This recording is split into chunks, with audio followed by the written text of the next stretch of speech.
Saya mau sampaikan bahwasanya apapun yang terjadi di depan, apakah saya dijemput oleh Bareskrim seperti yang kalian memang hebat, Yasona Lawli hebat.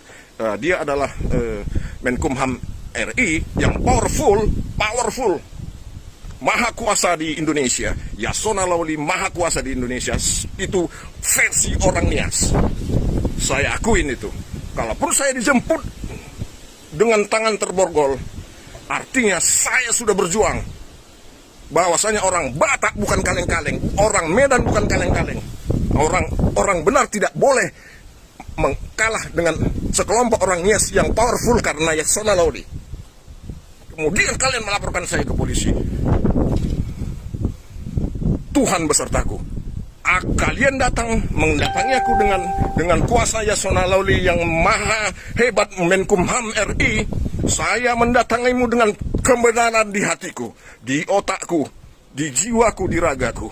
Kebenaran ku bawa untuk kuasa dari Tuhanku yang maha kuasa menghantammu dengan ali-aliku dari jauh. Seperti itu. Intinya apapun yang terjadi di depan, apakah saya harus dijemput oleh Interpol dengan tangan terborgol, saya sudah berjuang.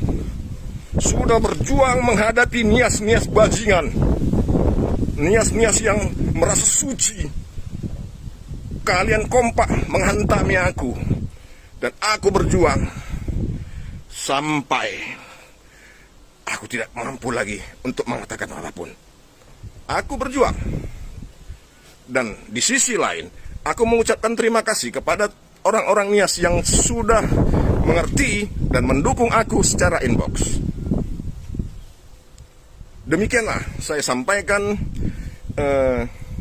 hal ini secara komprehensif tanpa teks. Apa yang saya alami, deritaku selama ini ku alami dan ku sampaikan kepada ini. Saya juga udah pernah sampaikan kepada Simon Simanjuntak ya.